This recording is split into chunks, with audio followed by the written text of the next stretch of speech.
Inspired by the life of the savvy and ambitious Colombian businesswoman Griselda Blanco comes a new Netflix original limited series. Griselda tells the story of a devoted mother who, with her lethal blend of charm and relentless savagery, creates one of the most powerful cartels in history. Witness Sofia Vergara's captivating transformation into the godmother of the underworld. Griselda, now streaming only on Netflix. Hey. Do you have an idea for a podcast but don't know where to start? Or do you have an already existing podcast that you want to take to the next level? Well, check out WeKnowPodcasting.com. From concept development to theme music to editing to logos, WeKnowPodcasting.com is a one-stop shop for all things pod. Don't hesitate to hit us up. We're very nice. We're here to entertain you. We'll sing your songs for good times, the best times. You can't go wrong. We'll two-step, a new step. It won't be long. When the Dixieland is up playing, soon you'll be swaying. So come on, sing along.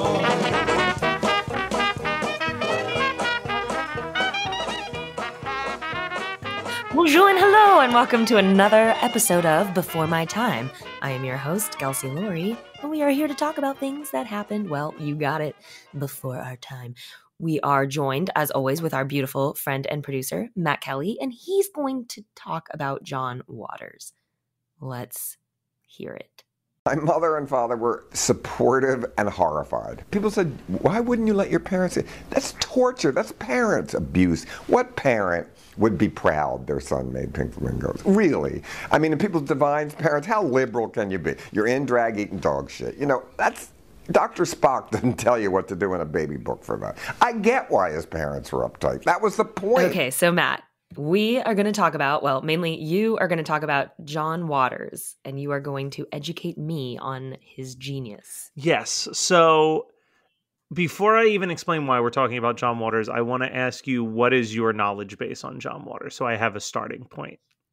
The only film I've seen of John Waters is Cry Baby, which I absolutely fucking love. I just need to plug this shamelessly, a Tracy Lords who plays Wanda in Cry Baby. She has her own clothing line, and I have a Wanda dress that has like Cry Baby stuff all over it. It's incredible. Perfect. Okay, that is a great piece of knowledge for reference point. So the reason I wanted us to talk about John Waters today is that this month is the 50-year anniversary of Pink Flamingos, arguably the most infamous film John Waters has made. So for the Geekscape YouTube channel, I rewatched it and am doing kind of a little like 5-minute why we love Pink Flamingos video.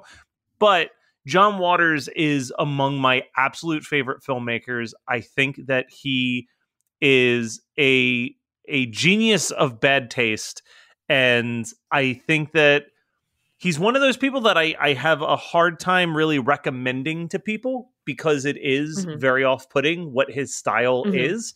But I think you will like the later half of his career with stuff like Cry Baby. I love Cry Baby. Yeah. John Waters is from Baltimore. He was part of this like 60s, like hippie acid filmmaking type thing, very influenced by like Andy Warhol, but also really influenced by like porno chic. So at the time that he was making Pink Flamingos, Deep Throat had come out and had become this like underground film sensation where people were going to midnight screenings of a porno, and like actors and actresses in the film were getting arrested for indecency and stuff That's like Linda, that. Right?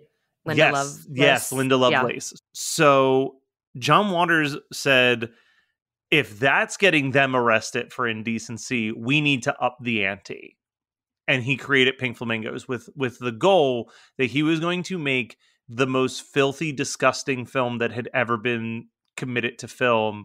And I can tell you, rewatching it just last night, it is still really disgusting and uncomfortable to watch 50 years after it's been made. It is an exercise in bad taste is what it's been called. So at the time, it was just him and his friends. They had these old handheld, like crank the side cameras that they had found at Goodwill's, and they were just making these bizarre films. Their humor was constantly like, how offensive, how crude can we get with this? One of the shorts that they did was literally, there was a radio host whose daughter took acid and jumped out of her bedroom window and died. Mm-hmm. And the same week they had submitted a short film to a film festival based on her suicide. Like, they were just like, let's just do it. Why not? So they like had a drag queen play the daughter and just like went wild with it. Right. Mm-hmm. So John Waters was always about like, how much can we push the limits? How much can we offend? And he came from this, at the time, an extremely underground queer film movement. So all of his actors and actresses, none of them would be what you would call like falling into that cis binary type of person, right? Mm-hmm. So a lot of drag queen, a lot of edgy, very counterculture to what was acceptable in the 70s Mm-hmm. type vibe. So they make this movie, and the film is about two families that are battling for the title of filthiest people alive. So you've got the lovely Divine playing Divine. And if you're not familiar with Divine, Divine was basically John Waters' best friend. I would argue the most influential drag queen in history. If you think of drag queens now, I'm sure you've seen Victoria. So as you know, like back in the day, in the 50s, 60s, 70s, the idea of a drag show was essentially like, how believable can you look like the other sex, Mm-hmm. right?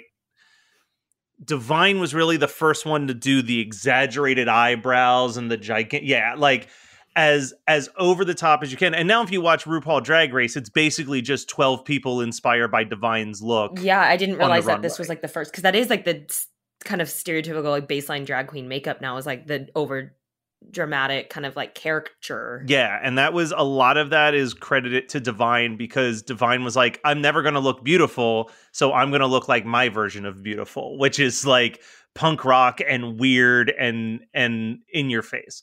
So Divine is essentially playing herself, and she's described in the film as a homicidal maniac cannibal who travels with her traveling companion Cookie, her mentally deranged son Crackers, and her mentally ill mother, Edith, who the entire movie sits in a children's playpen and just yells for how she wants eggs.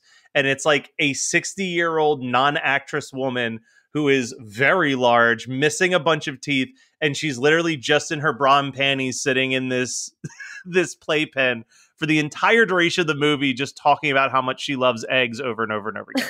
Very weird shit. The rival family are the Marbles, who I'll just say that this could be offensively triggering to some people, but it is, if you're listening to an episode about John Waters, you know what you're stepping into a little bit. So the Marbles, on their side of being the filthiest people alive, is that they kidnap hitchhikers and then have their manservant impregnate them and then sell the babies to lesbian couples. Oh my gosh. What are we talking about? Like, I'm like, all right, John Waters, I've seen Crybaby. What the fuck? It's insane. And then there's a whole lot of like, they walk around flashing people, just crazy stuff. There's the most infamous scene is when Divine literally eats dog shit as soon as it falls out of the dog's ass onto the ground on camera to prove that she's the filth. It's oh my god, it is. I was like, I gotta see this movie, and now I'm like, I don't know if I want to see this movie. No, it is. So I say this a little bit in the video, but I remember I had heard about this film forever, and I got it. It was the second movie I ever got through Netflix. Like actually the DVD in the mail, Netflix. Yeah. Yeah, because I was like, I can't find this anywhere. Like I could not find the movie in any video store. So like when I got Netflix, the first stuff that I put on my list was like stuff that I'd been looking for and couldn't find in the wild. And I remember I watched it. I thought it was the dumbest thing I'd ever seen.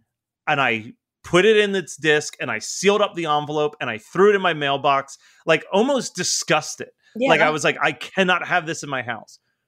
And then 24 hours later, I was on Amazon buying a copy of it because I couldn't. You're like, I can't stop thinking about it. I couldn't stop thinking about it. And then, you know, Mr. Cool Guy in college, one of the things that makes me wonder, why didn't I get laid more in college, is I used to bring my copy of Pink Flamingos to parties. And when it was late in the night and people were like extra drunk, I'd sneak over to the DVD player and just put it on and then watch the mood of the party change. That's not how you get laid, Matt. No, shockingly, it didn't work. But yeah, so he makes this very, very in-your-face, gross movie, and I'm just scratching the surface. So there's like a chicken that gets murdered in a part of the movie during a sex scene.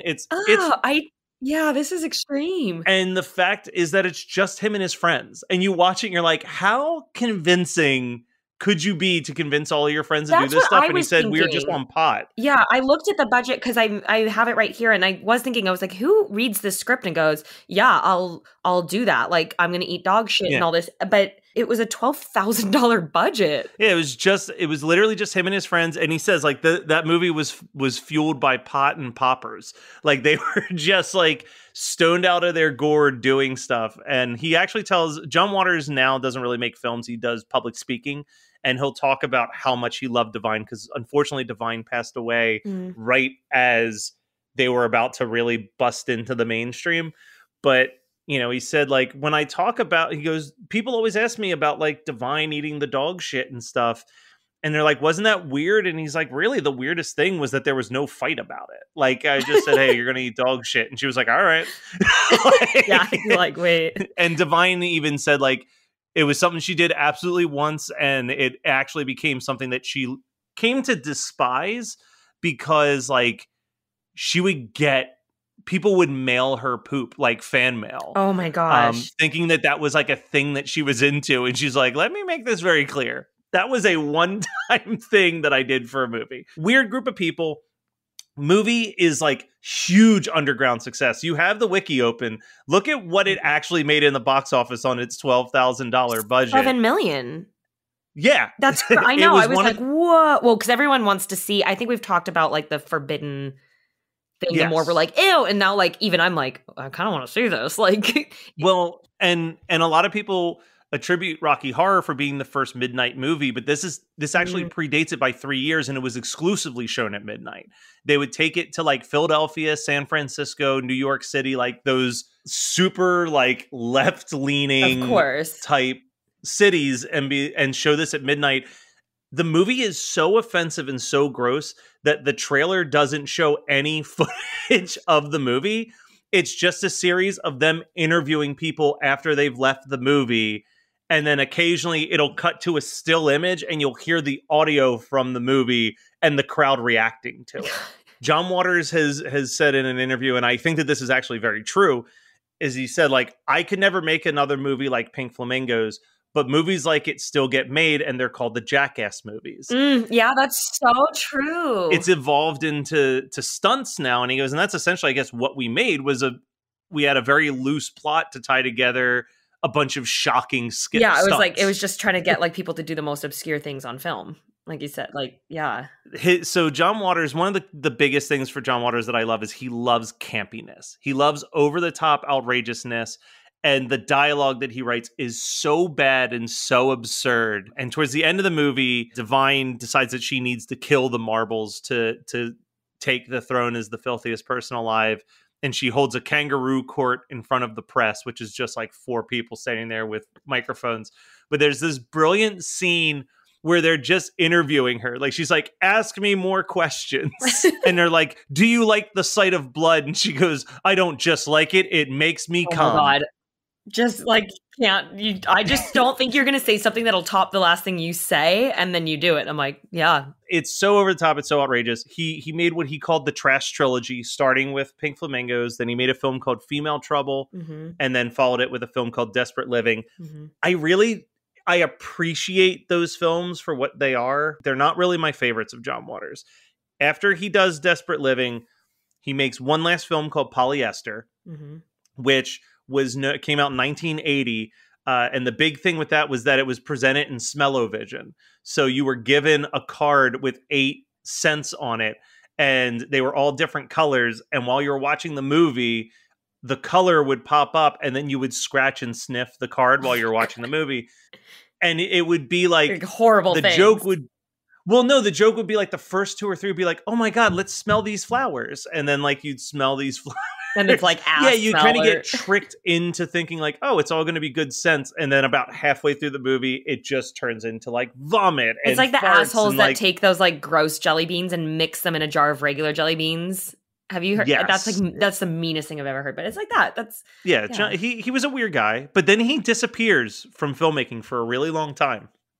He does polyester, vanishes, and then in 1988, he's inspired to write a movie based on one of his favorite childhood memories of the 50s, which was going home after school and watching a dancing show local to Baltimore, and he wrote and directed the film Hairspray. Good morning, Baltimore. Which he is listed as a producer Yeah. of the Broadway show. He has a Tony for his work on the Broadway version of it, but I'm not sure if you've ever seen the original I actually Hairspray. haven't. I've heard that it's a lot more obviously like crude and gruesome than the Hairspray we know from Broadway, which is like So his joke with that one too during one of his quotes was the most shocking thing about Hairspray was that we got a PG rating on it. Like he did not intend for everything he had made up until that point at a minimum was an R. Usually it was an NC-17 X rating, but for that one he got a PG.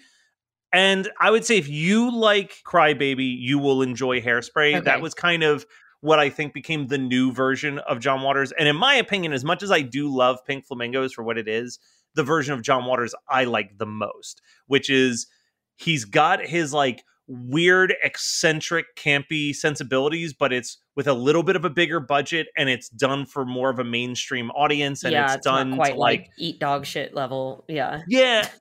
But like, even if you think about Crybaby has so many weird, gross moments throughout it. Like I always think of her like drinking her tears out of the giant jug of tears. Like that's what you start to see pop up in like Hairspray. Is you'll see stuff like that come into play where it's like, this is a really normal movie. And in that film, Divine, the great Divine, plays Tracy Turnblatt's mom. Right. Okay. And that's where we get that in the show too. Is that's why it's been traditionally a drag performer. It's actually the biggest strike for me with the Hairspray movie, and this has been a problem I've had for a really long time, is that I just don't like John Travolta in that role. I don't either. I wasn't a huge fan of. I mean, I love John Travolta. Hey, John. I just think that like the Broadway show, you know, some of the original people to play that role on Broadway are people like Harvey Fierstein or Nathan Lane, and like that to me is, especially if you've seen the movie Hairspray, like Divine. What was beautiful about Divine plays it very motherly and very sincere, but Divine never really changes his voice when he's in the Divine character. Like he doesn't put on a female voice. He just speaks the way Glenn speaks. And I think that was my biggest problem with John Travolta is John Travolta's trying so hard to sound like a mother. And I think of like the original Broadway performers when you have like a Harvey Fierstein or a Nathan Lane, where like, could you imagine that movie with Harvey Fierstein just speaking in his normal, normal high? Well, and that made it so that's iconic. What's so great. Like when you hear, like, and anytime you listen to the original Broadway recording of You Can't Stop the Beat, when he comes in, you know, he's like, and the world keeps spinning round and round. And you know, it's like this, like dressed as a woman, big, hefty, like that's what made it so iconic in what it was. And it's true. That was a bad casting. And I understand why they casted it the way that they did. Obviously, you know, they didn't have a ton of faith that people wanted to see a Hairspray musical in theaters, and you just kind of go with everyone still would have seen it, because we're in that people would have remaking seen it musicals and loved into it. Movies now, which I have mixed emotions about it, but yeah, it's hard to make it better than the show, and it's rare. I would rather, and I think you and I have talked about this, I would rather see a lot more of like what they did with Hamilton. Like get some drones in there and film the actual performance for me. I'm mixed on it because we're going off on a little tangent here. Sorry guys, a little Broadway talk. I do like to see movie adaptations. I think it's interesting because you can, the thing that's fun about stage is you have to be so creative, and there's this really awesome, like the way it's staged and all that is really cool. But that can only be done on stage. So sometimes I think it's fun to be able to see someone's adaptation through film when they do have kind of this unlimited realm of actually creating these places and sets versus just having someone stand on stage and you're just taking the audience there more through imagination, which is part of the beautiful part. So creative wise, I do think it is fun to see. Like, I think Chicago is one of the all-time best films adapted from a stage show. They fucking crushed Chicago. They casted it perfect. They filmed it perfect the way they did it. And so that's a great example. Like, we get films like that where it's like, oh my God, this is awesome. Versus this is personal for me. I did the national tour of Rock of Ages, for those of you who didn't know. And I think that was one of the worst films. Like, they totally fucked it up. Don't ever see that movie, you guys. Like, wait and go see it on stage because it's one of the best shows. And that's a good example of like, it doesn't always work. So it's interesting kind of where it's going. But anyways, tangent over. Let's talk about Hairspray. Well, there's a really great quote that John Waters had about the Hairspray musical that I actually legitimately love. Like, for a guy who is more known for having abstract sentences and, you know, he speaks very comedically about stuff. So he said, at the end of the day, Hairspray is the only truly subversive film that I've ever made. Because of it, now they're doing it in every high school in America with a man performing as a woman and two men singing a love song to each other and the biggest girl in school getting to be a star. And like, I kind of think that that's a really genuinely sweet look at like what he's done. And I want to bring it back to Pink Flamingos because I did find this quote the other day. And he said, I don't think that Pink Flamingos is my best movie, but God knows that the day I die, it's going to be the first paragraph in my obituary. It helped make trash more respectable, and it lasted longer than I ever would have imagined. I still meet young kids who have just seen it for the first time, and they react with the same disbelief as the people who saw it in 1972, and I'm proud of that. It was made as a way to make fun of censorship laws at the time, and all of that has kind of faded. But if we hadn't done the scene where Divine eats dog shit, then Johnny Knoxville would have just done it at Jackass. Those are the only films that have the true spirit of Pink Flamingos in them. I love how much he like respects Jackass and knows that he paved the way and is like, we're pioneers and they're continuing it on. Because I mean, we all love Jackass for what it is, but I love how much my dad took me to see Jackass in the theaters and my mom didn't know because I was very young and she was pissed. And I was like, thanks, Dad. That was awesome. So, Dad, we should go see the third one. They're coming out with a new one. We should go. It's already out. Sneaks and it's bourbon. Good. What? It's oh, good. Dad, let's watch Jackass. Okay, anyways. He would talk about, I'm just looking at famous John Waters quotes, but this was about seeing Wizard of Oz for the first time. And he goes, they throw water on the witch. And she says, who would have thought a good little girl could destroy my beautiful wickedness? And that line really inspired my life. Sometimes I say it to myself before I go to sleep, like a small prayer. That does really sum up. You know, it's, oh my gosh. Can we talk more about Crybaby? Because obviously, not just because it's the one I've seen, but I really do. I saw it later. I had a friend, Rachel, in high school, and she had the Crybaby poster in her room. And we were all going through like our Johnny Depp phase where I was like, oh my God, I love Johnny Depp. Still love you. Still love you, Johnny. And she was like, how can you have not seen Crybaby? And so I finally watched it and I was like, oh God, I love Johnny more. But I'm obsessed with this film for kind of like what you said, the campy. I do like the over the top campiness. It's not a movie I would recommend to everyone, kind of what you said. I mean, I don't think I'd recommend Pink Flamingos from the sound of it to anyone, but no. I could see that style where it's kind of these like bright colors and very unrealistic, but I love the playing into the typical 50s rebel delinquents. You know, I absolutely love Tracy Lords in this movie. I just want to be fucking Wanda and her beat it creep, like that kind of switchblade knife, like it's leather pencil skirts and it's great. So there's a fun story about Tracy Lords on the set of Crybaby. John Waters, another thing that you'll notice a lot is that his casting, even in something like Crybaby, is very abstract, right? Like you think of someone who plays Hatchet Face. I was just gonna say, right? Mona, like, Hatchet Face, like what a crazy character. So here's a story to explain a little bit of the John Waters set, because a lot of the people in Crybaby are from Pink Flamingos. He has used the same friend actors in every movie as long as they've been alive. Obviously, unfortunately, being part of the gay scene during the 70s, a lot of them are no longer with us. Yeah. And Divine actually died right after Hairspray came out, but of heart failure. But a lot of the other ones did die of HIV and AIDS complications.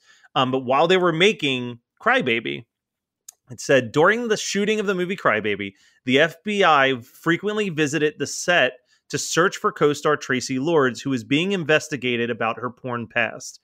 To help put her at ease, the cast and the crew would sit with her and talk about all of their many police convictions and violations from making Pink Flamingos and other films. I love that. What a good sense of family and community. I'm obsessed with the movie Zack and Miri Make a Porno, which Tracy Lords is in.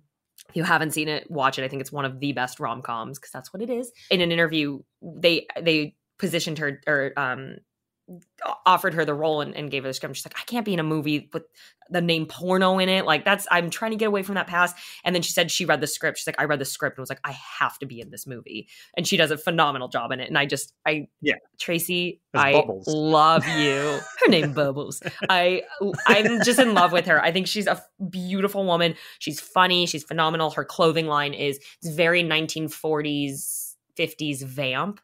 And so it's right up my alley. It's stunning. Clothing line is stunning, Tracy. Good work. Well, and Crybaby is also a really good example of something else that is a common thread in a lot of John Waters' films.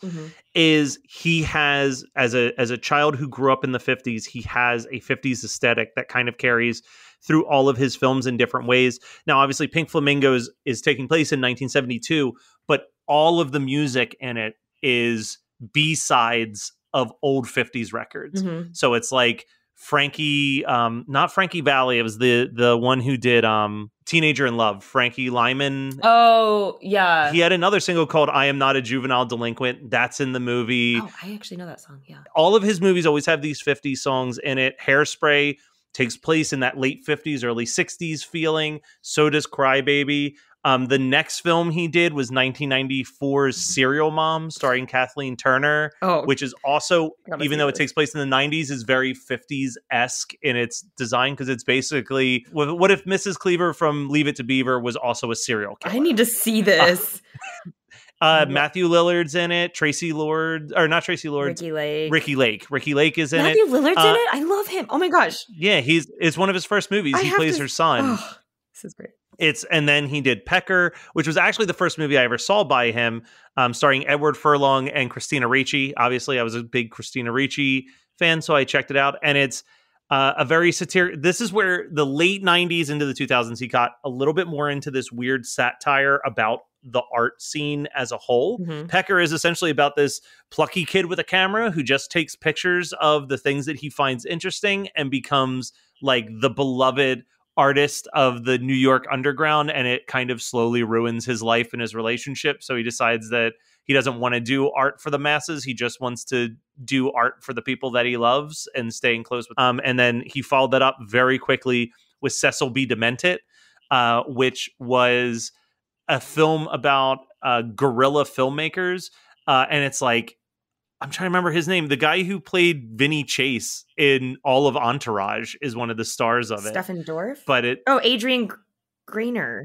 Yes, the main Adrian guy. Grainer. Oh, yeah. Holy shit. So the concept of this movie is it's a group of die-hard filmmakers who hate what Hollywood has done to cinema. So they literally will just like do terroristic attacks at movies that they don't like. Holy crap. This cast is incredible. John Waters really developed his biggest moment, and he's said this before, is he was a guest on The Simpsons.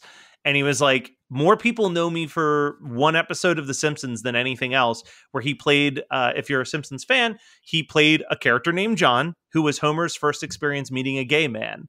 And he ran a shop that was all like kitschy stuff. And it was an episode of Simpsons against homophobia, essentially. It was called Homerphobia is the name of the episode. Then he did, really his last movie was in 2004 starring Johnny Knoxville. That's what I just saw. Called A Dirty Shame. I love Johnny Knoxville. Big crush on him. And then I've never seen this. I want to see it. He produced and directed a film called Kitty Flamingos.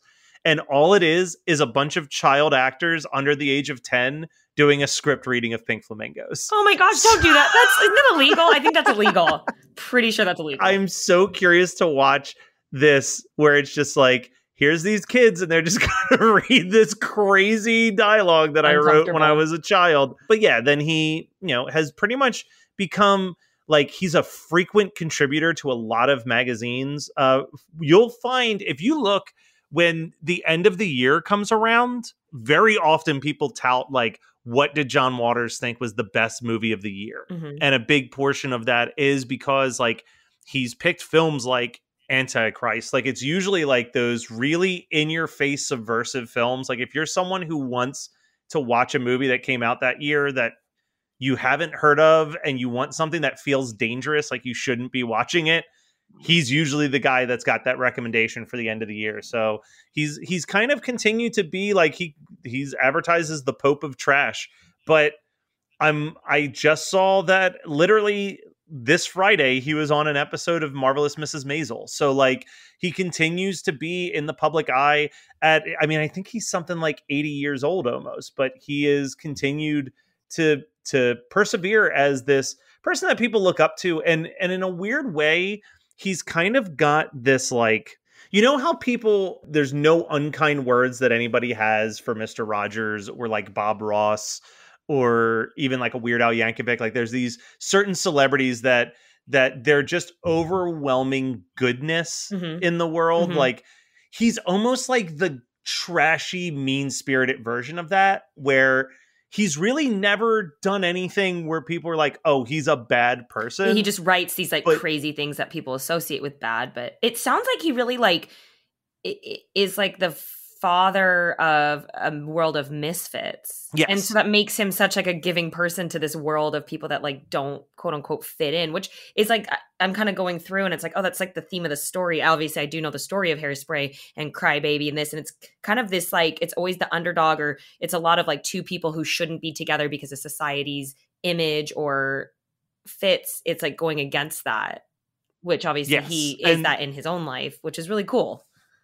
Yeah, there's a very common theme that carries through a lot of his films. And like I said, I think that sweet spot is that late 80s into the early 2000s period where he was like really doing some nice satirical stuff with big, like you said, like the cast of Cecil B. Demented is insane. Like, it is a stacked cast. Even A Dirty Shame has like a really big cast of like Johnny Knoxville, Tracy Ullman, Selma Blair. Like, there's big name actors who want to work with him because, like, Johnny Depp wanted to break away from his like 21 Jump Street teen heartthrobness, and he was like, I need to make a movie with John Waters. Like, that was like I believe he agreed to Crybaby before he ever read the script, because he was like, I don't care what it is. If John Waters is making it, it will be outrageous.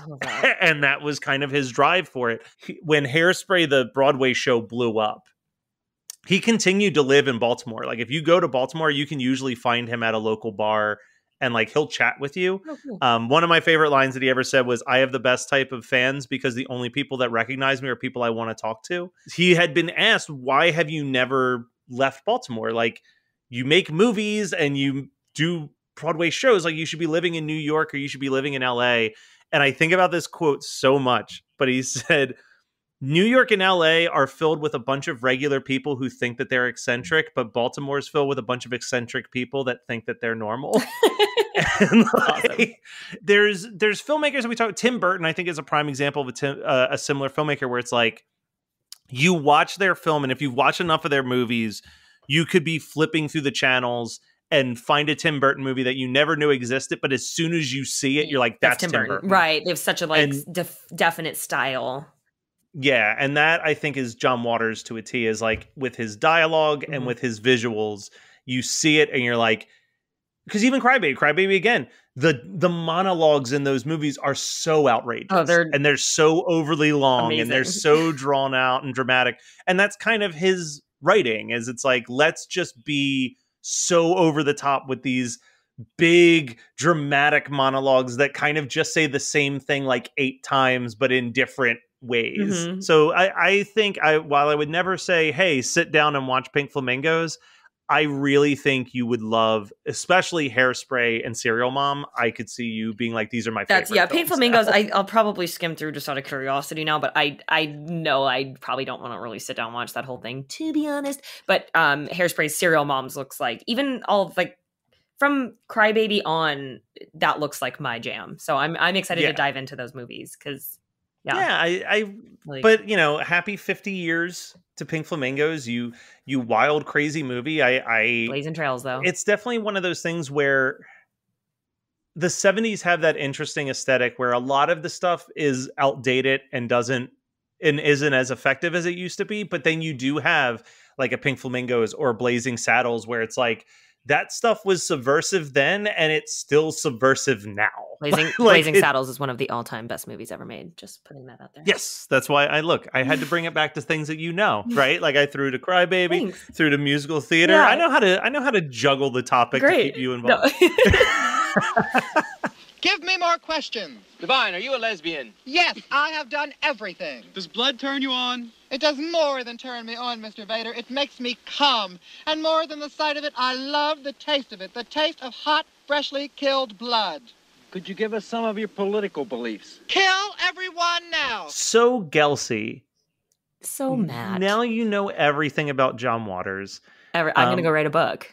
So here's my question. So actually, fun fact, I didn't even get into this. I can't believe I didn't get into this. So there's one woman from Pink Flamingos that is still alive and has appeared in every John Waters movie named Mink Stoll. When I first started podcasting over 10 years ago, probably this was almost 15 years ago, I got a chance to go to her home in Baltimore and interview her because she she put out music. She does like 30s and 40s, like Dixieland music.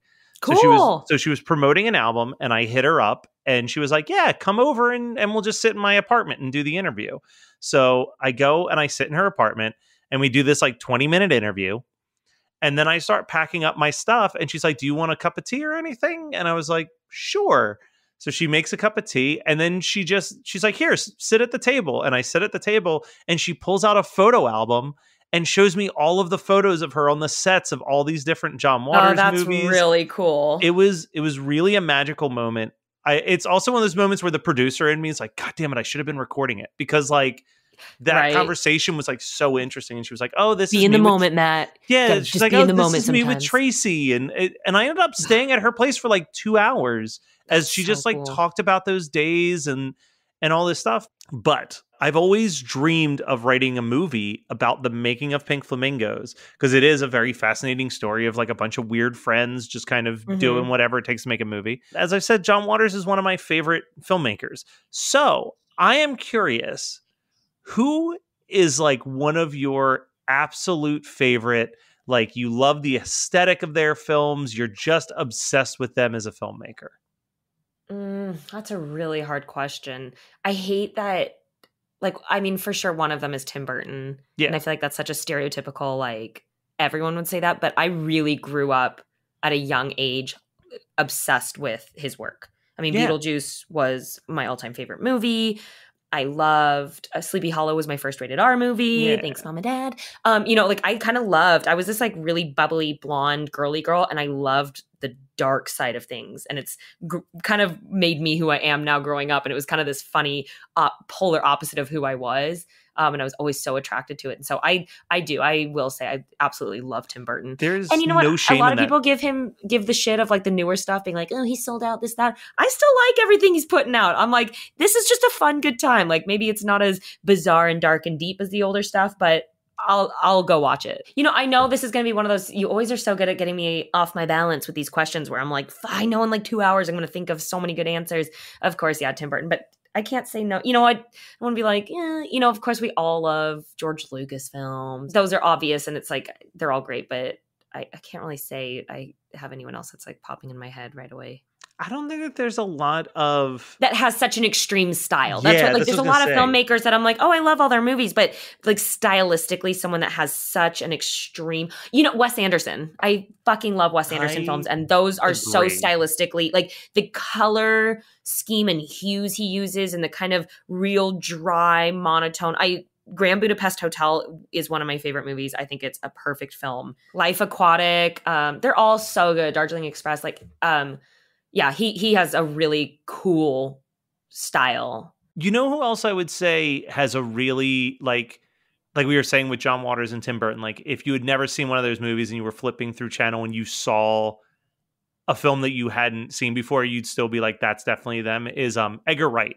I think Edgar Wright has a very like specific style with the way he cuts stuff. So like Shaun of the Dead, Hot Fuzz, like Scott Pilgrim, like he has that very quick cut, close up, cut, close up, cut, close up type editing style that like sticks. And even what's his face? The guy Guy Ritchie, who did like Snatch and Lovestock and Two Smoking Barrels, has a very like.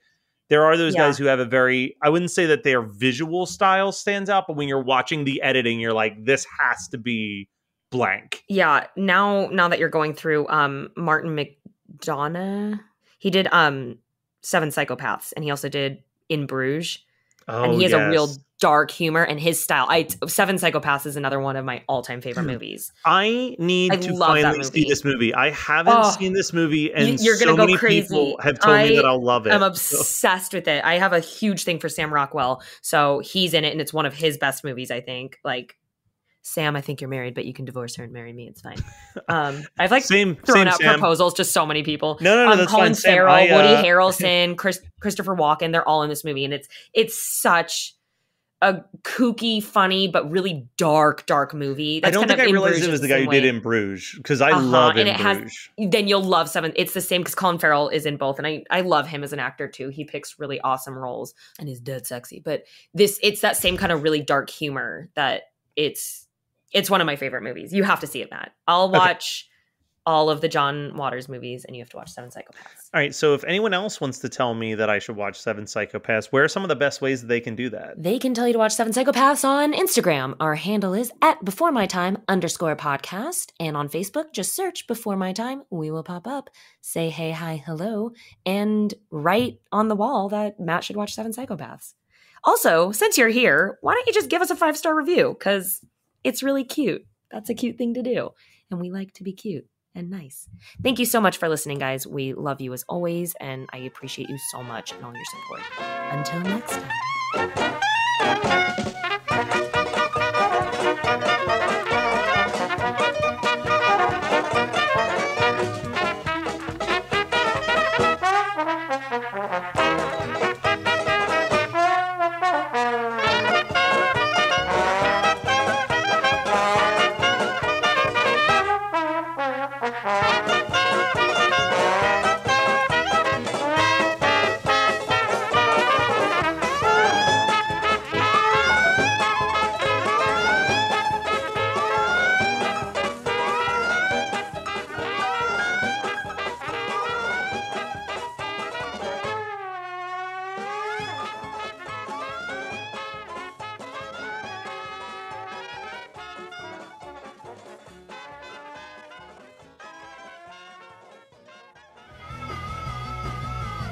You're listening to the Geekscape Network.